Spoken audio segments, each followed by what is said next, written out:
Yo, have you ever thought, man, I really don't want to vote for any of these bozos? Well, in 1959, the city of Sao Paulo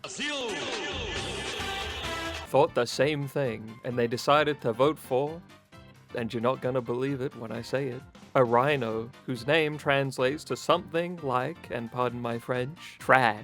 Born in 1954 at the Rio Zoo, bro, you thought I could say that? Was a little baby rhino, and because she looked like a little blob, they gave her the name Trash, Cacareco. Anyway, elsewhere in Sao Paulo, not only did they have literal trash in the streets, but also prices were high. And I'm broke.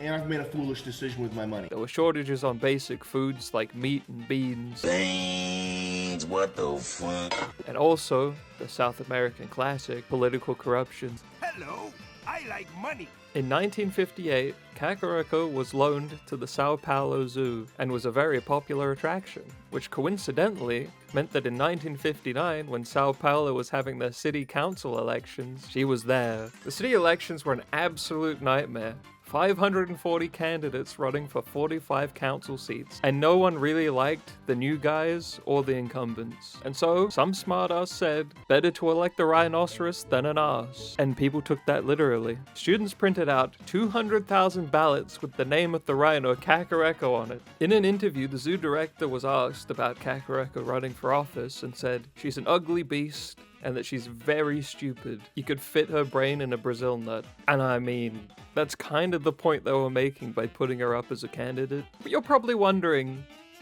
how many votes could a rhino get, right? They can't be serious. They can't be actually voting for a rhino, right?